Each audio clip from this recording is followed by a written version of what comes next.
अस्सलामुअलैकुम। मोहम्मद अज़हर सिद्दीक अपने programme political diaries के साथ हाजिर खिदमत है। रात मैंने बड़ी तफसील से बात कर ली थी तहरीके अदम एतमाद के हवाले से। एक तरफ 48 घंटे है, अब तो शायद जब सुबह आप ये प्रोग्राम 4 मार्च को जुमे वाले दिन देख रहे होंगे तो शायद 24 घंटे रह जाए, लेकिन बिलावल जरदारी भुट्टो ने तो 5 दिन का टाइम दे दिया, इस्तीफ़ा दे दे। अच्छा चलो, डिमांड तो आप कर सकते हैं, या मछली मंडी लगी हुई है कोई, या कोई यानी कुछ चीज़ें बिक रही है, आप रीजंस बताएं वाई। और वो रात के प्रोग्राम में मैंने बड़ा वाज़ेह तौर पर बता दिया। मौलाना फजलुर रहमान, आसिफ जरदारी, और कल 2 बजे मीटिंग होनी थी, कुछ लोग गए, रास्ते से वापस बुला लिए कि बड़ी अहम मीटिंग होनी है, और आज 2 बजे कहा जा रहा है मीटिंग होनी है। लेकिन एक ख़बर मैं आपको देता चलूँ, मेरी वो PTI के लोगों से और पाकिस्तान मुस्लिम लीग नून के दोस्तों से भी बात हुई है। ये कोई इनके मुताबिक 7 से 9 लोग हैं PTI के। लेकिन दूसरी तरफ बड़ी ख़तरनाक बात है, PTI का दावा है उनके लोगों का कि 20 से 25 लोग, 25 से 30 के अलग नहीं, 20 से 25 जो हैं वो उनसे राब्ते में हैं। अब क्या डीलिंग चल रही है या क्या व्हीलिंग डीलिंग हो रही है, और नवाज शरीफ वहाँ पर अमेरिकन के साथ या हुसैन हक्कानी से उसने रब्ता कर लिया था लॉबिंग करने के हवाले से। इस वक्त एक चीज़ समझ आ रही है, अमेरिकन अपना इंटरेस्ट चाहते हैं पाकिस्तान के अंदर, और इमरान खान उन्हें मौका नहीं दे रहा है। इमरान खान साहब ने block China, Russia, Iran, Turkey, ये सारा ब्लॉक अपना मजबूत कर लिया है। और उसका फ़ायदा ये हुआ है, इमरान खान साहब के दौर में क्रेडिट हुआ ना, अमेरिका यहाँ से भागा, इंडिया अफ़गानिस्तान से निकला, और जो प्रॉक्सी वार चल रही थी पाकिस्तान के ख़िलाफ़, कुछ तो बेहतरी आई। आप गुलभूषण यादव का जा देखना, जहाँ जहाँ क्या कर रहा था, कितनी कुछ डिटेलें मैं उसमें नहीं बात करना चाहता। रात मैंने आपको इस्लामाबाद हाई कोर्ट के अंदर बता दी, आज स्पेस में, रात को स्पेस में मौजूद था, मैंने वो भी चीज़ बता दी थी कि गुलभूषण यादव का केस बहुत कमज़ोर है। हमने स्टेट्समैन नहीं बनते हैं, हम उन चीज़ों को गलत इंटरप्रटेशन करते हैं। नवाज शरीफ के दौर में ख़ुद हमने इंटरनेशनल कोर्ट ऑफ जस्टिस के हवाले से जुरिसडिक्शन हाथ में पकड़ा दी, खुद मौका दिया हमने। और गुलभूषण यादव का फिर वो सज्जन जिंदाल, आपको पता है, मरी में आया था, फिर वो लिप सिंगिंग ये करते रहे, ये सारे लोग लिप सिंगिंग करते रहे ना, इन्होंने और क्या करना था। और बड़ा कमज़ोर केस लड़ा उस वक्त के अटॉर्नी जनरल ने वहाँ पर। ये तो अनवर मंसूर साहब हैं, बड़े अच्छे तरीके से केस लड़ा। वियना कन्वेंशन का काउंसिल एक्सेस के हवाले से 63 का जो कानून है, कन्वेंशन है, वो आपको एक्सेस देना था।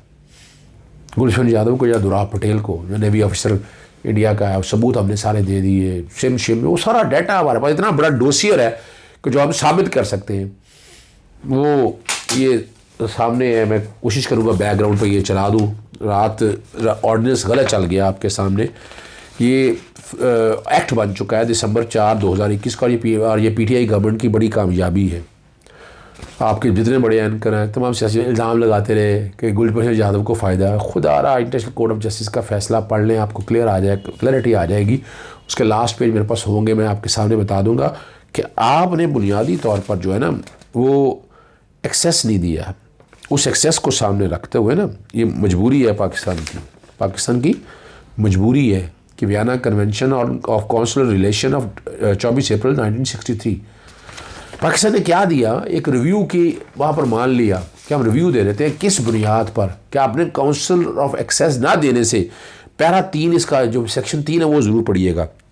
In deciding a petition filed under section 2, the court shall examine whether any prejudice has been caused to the foreign national in respect of his right of defense, right of evidence and principle of fair trial। ये 3 चीज़ें। Due to denial, खुदारा statesman बने, माफ़ी मांगनी चाहिए इन तमाम opposition leader को और तमाम एंकर को जिन्होंने पढ़ा ही कुछ नहीं है। वो वाला बैकग्राउंड में जला दिया, ये भी बैकग्राउंड पे चल दिया। पाकिस्तान तो केस जीता हुआ है। इंशाल्लाह इस मौके को गुलभूषण यादव को इस सरजमीन पे फांसी देंगे, निशाने इबरत बनाएंगे इसको। इसके जो चहीते आमों की पेटियां, घरों पे आना, शादियों पे आना, सब निकल जाएंगी सामने, सब आ जाएंगी सामने, और पाकिस्तानी खड़े हैं, कोई कारोबारी इंटरेस्ट नहीं है, इनके रहेंगे इंटरेस्ट, और हम कोशिश करते रहते हैं इनको स्टेट्समैन बनाने के लिए। वो और आज के दिन आप तक वो जो भी निकलना है, जो भी नो कॉन्फिडेंस का वो सामने आ जाएगा। लग रहा है तैयारियाँ उनकी पूरी हैं। रात मैंने आपको बता दिया था किसी तूफ़ान का पेशगाम है, लेकिन याद रखिएगा ये आखिरी लम्हे पे जाकर पता चलेगा क्या होता है, और इमरान खान पीछे नहीं जाने वाला। हाँ, आज 9:30 के करीब जनाब चीफ जस्टिस उमर अपना अतन मिल सब इस्लामाबाद हाई कोर्ट के वो 36 किलोमीटर का जो एरिया है ना, टेरिटोरियल जुरिसडिक्शन, पूरा कराची से अब आ गए जी। हाँ, वो कराची से ना, कराची से पाकिस्तान ब्रॉडकास्टर सारों के एड्रेस कराची के हैं। बात को समझिएगा, इनके लिए वो सीधा हाई कोर्ट में कोई नहीं है, वो भाई जाए सीधा हाई कोर्ट में चैलेंज करें आप। अब आप इस्लामाबाद में क्या कर रहे हैं? ये देखो यही बड़ी तकलीफ है। लाहौर हाई कोर्ट बाहर से वो साबका सदर हमारे जो है आखिरी दिन पिटिशन फाइल कर दी, वो भी वहां पहुंच गए। Pakistan broadcaster association, all Pakistan newspaper society, association of electronic media editors and news editor, council of Pakistan news editors, Mohammad Malik साहब जी, अजहर अब्बास, अली काजम वहीद और अजीजुल हक, सरमद अली दोस्त हैं हमारे जी, शकील मसूद साहब भी हमारे बड़े प्यार करने वाले हैं। इन सब ने ना वो पीका ऑर्डिनेंस को चैलेंज कर दिया कराची से, all the way from Karachi. वो नजर आ रहा है कि आप लोगों को एक खास एजेंडा जो है, जो लिबरल क्लास या जो पाकिस्तान के 5th जनरेशन वार अगेंस्ट चली, उसको सपोर्ट करने वाले लोग सारे इकट्ठे आ गए। और मैंने बता दिया था मैं भी आ रहा हूँ। आप अभी वो लेटर आपके सामने जो DGFIA को मैंने लिख दिया है ना, और जिसमें मैंने पूरी डिटेल मांगी है कि कितने कितने पर्चे हैं, क्या क्या डिटेलें हैं, वो सारा जो खाता है ना, वो भी बैकग्राउंड पे चल रहा होगा आपको। हाँ, उसके साथ मैं आपको एक और बड़ी मज़ेदार बात बताने लगा हूँ।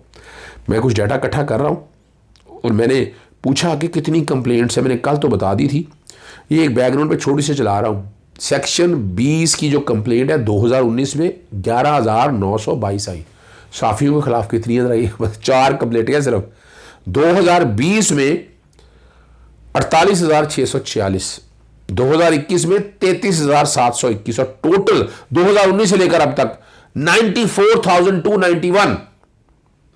और 1 अप्रैल 2019 से लेकर 15 फरवरी 2022 तक कंप्लेंटें सारी डिटेल आपको बता दिए।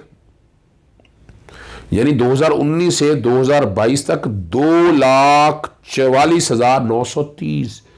ये सिर्फ साफियों, यानी इतने साफी भी नहीं है यार, खुदारा। इंक्वायरी उसमें से ऑथोराइज हुई है 33,376, केसेस जो रजिस्टर हुए 2,571 रजिस्टर्ड हुए, अरेस्ट 2,583। ये साफी कितने हैं इसमें से? क्यों कंफ्यूज कर रहे हैं सारे मामले को? सेक्शन 20 किसने का सिर्फ साफियों के लिए, और मैं डाटा सारा उनसे मांग रहा हूँ, इंशाल्लाह मुझे FIA दे देगा।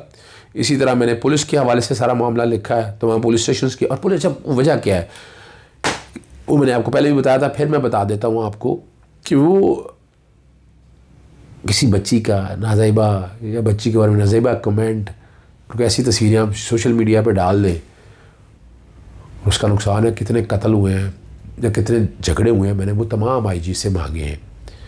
वो भी शाह इस्लामाबाद हाई कोर्ट में, वो भी कोशिश करूँगा बैकग्राउंड पे वो वाला ख़त भी जो है ना वो चल जाए और आप आसानी से समझ जाएँ उस बात को सामने रखते हुए।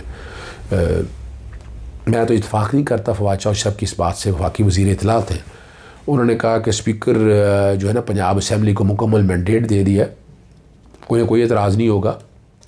और उन्होंने कहा है कि जो सहाफ़ी तंजीमों के एतराज़ात हैं ये बैकफुट में आएंगे। याद इनके पास है कुछ, सहाफ़ी तंजीमें क्या कहेगी? अभी तो हवा में बातें आ रही ना। अच्छा, किसी ने कमाल की बात है, एक्ट पूरा सी तरह पढ़ा हो, ऑर्डिनेंस पढ़ा हो कि जिसमें 3 से 5 साल सजा दी गई है, नेचुरल पर्सनस के हवाले से जो प्रॉब्लम आ रही थी वो क्लियर की है और नॉन बेलेबल बनाया। क्या गलती किया इसमें? क्या गलत किया इसमें? कंटेम्प्ट ऑफ कोर्ट मैंने आपको पहले भी बताया था, उसको अगर सामने रखते हैं। बहरहाल मैं इस बात से इत्तफाक नहीं करता फवाद चौधरी साहब के, लेकिन चले दे भी दिया है, सुन लेते हैं क्या होता है, क्या होना है, ये भी हम देख लेते हैं। और बड़ा मुश्किल है इन चीज़ों को, बहुत मुश्किल है। हम जैसे लोग पूरी ताकत के साथ लड़ेंगे इनका। इस्लामाबाद हाई कोर्ट भी जाएंगे और मैंने जो ख़त लिखे, ख़त में मैंने पैमरा नाकाम हो चुका है, मैं साबित करूँगा पैमरा नाकाम हो चुका है। और पीका ने भी अगर ये काम कुछ किया है तो चूँकि FIA कितना करे, इतनी कंप्लेंटें, तो अगर इंक्वायरी करना शुरू करें कितना लगेगा, इसीलिए पुलिस को डाला है कि पुलिस सारे मामले को देखें। लाहौर हाई कोर्ट में हम एक आपको पता है बहुत मेहनत कर रहे हैं, बहुत कोशिश कर रहे हैं उस मौके के ख़ात्मे के लिए। जनाब जस्टिस शाहिद करीम साहब अल्लाह ताला ज़िंदगी और सेहत दे, जिस तरह तदारक कर रहे हैं, वाटर ट्रीटमेंट प्लांट लगे सुंदर के पास, और वहाँ जो है ना उसको कैसे बेहतर करना है, वो टाइम कुछ दिया है जुडिशल कमीशन ने ताकि वाटर ट्रीटमेंट प्लांट लग जाए, यहाँ से जो एनवायरनमेंट पोल्यूट हो रही है वो ख़त्म हो सके। PSL के हवाले से बात हुई कि ग्रीन माहौल दोस्त करा दिया जाए, ग्रीन PSL जो है ना, और इस दफ़ा बहुत बेहतर रहा, उस तरह ट्रैफिक ब्लॉक नहीं हुई जिस तरह पहले होती थी। और जो इंक्रोचमेंट चल रही है, इंक्रोचमेंट को कैसे ख़त्म करना है, शाहकम जो फ्लाई ओवर है उसकी तमीर के हवाले से, मेट्रो ऑरेंज के साथ साथ जो ग्रीन एरियाज़ बहाल नहीं हुए उस हवाले से मैंने पहले भी रिप्रेजेंटेशन दिया, मैंने बाद मैं ये बात करता हूँ। और छतों पे ग्रीन, और अगर पेंट करना है ताकि जो है ना जो हीट बढ़ रही है, टेम्परेचर बढ़ रहा है, उसको कैसे कंट्रोल करें, AC कम चले और बिजली का फ़ायदा भी होगा और अल्टीमेटली बाकी चीज़ों का भी फ़ायदा होगा। लाहौर हाई कोर्ट में एक बड़ा अहम इशू है, स्कूलों में कुरान मजीद की लाजमी तालीम देना मुतालिक जो है ना दरख्वास्त की समाअत हुई है। सेक्रेटरी है स्कूल एजुकेशन गुलाम फरीद ने दोबारा रिपोर्ट जमा कराई है, रिपोर्ट को मुस्तरद कर दिया जो कि गलत बयानी करते हैं कि साइंस और आर्ट्स के उस्ताज़ा को जो है ना जी अपना कुरान मजीद की तालीम की तरबियत ना दें। और 3 बार पहले भी गलत बयानियाँ इन्होंने की हैं, तुम इतने ताकतवर हो कि तुमको कोई हाथ नहीं लगा सकता, ये सेक्रेटरी की बात हो रही है, तुम हुकूमत के पसंदीदा सेक्रेटरी हो। वैसे ही पूरी हुकूमत जो है गलत बयानियों पर चल रही है।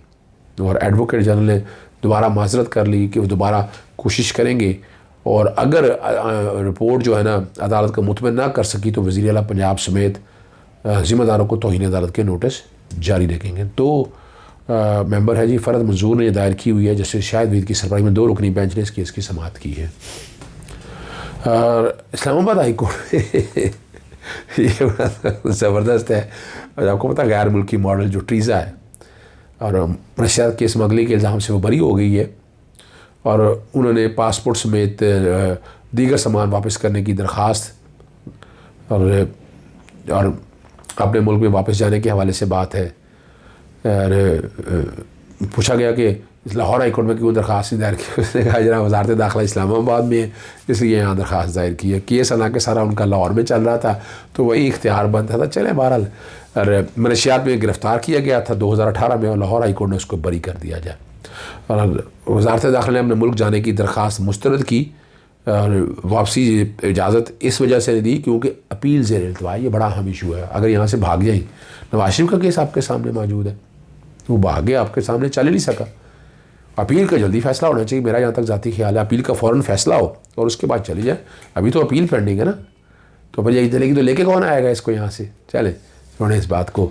इसी तरह एक और अहम इशू है, निसार खोड़ो जो है ECL से नाम खारिज करने के मुतालिक दरख्वास्त दी है, 12 अप्रैल तक मुलतवी हो गई है। नैब में 3 इंक्वायरियाँ चल रही हैं, आमदन से ज़ायद सासे, गंदम चोरी है, और उसके अलावा दीगर मामला तो उनके ख़िलाफ़ चल रहे हैं। ये लूट मार का गैंग क्या कुछ कर रहा है आप यहाँ से समझ जाते हैं, ठीक है ना जी, आप समझ सकते हैं कि क्या कुछ यहाँ पर हो रहा है और इस मुल्क के साथ किस तरह लूट मार जारी है। और चूँकि वक्त ज़्यादा हो चुका है, मैं मज़ीद गुफ्तगू नहीं करना चाह रहा, लेकिन एक बात बता दूँ आपको, नवाज़ शरीफ की वीज़ा एक्सटेंशन की दरख्वास्त का फ़ैसला बहुत जल्द आने वाला है, और वो सेटिस्फाई नहीं कर सके। मुझे नहीं कुछ आस नज़र आ रहा कि उनको वीज़ा मिल जाए, एक्सटेंशन मिल जाए।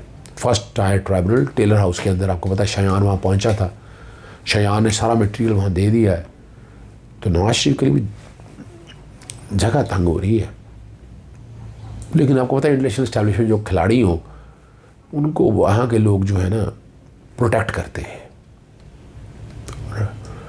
वरना तो हीरो बनना चाहिए था इसको। वो छुपके जो वहाँ बैठे हुए हैं, आए इस मुल्क में सारे हालातों को फेस करें। इजाज़त चाहूँगा। अस्सलाम वालेकुम, अल्लाह हाफ़िज़। पाकिस्तान जिंदाबाद।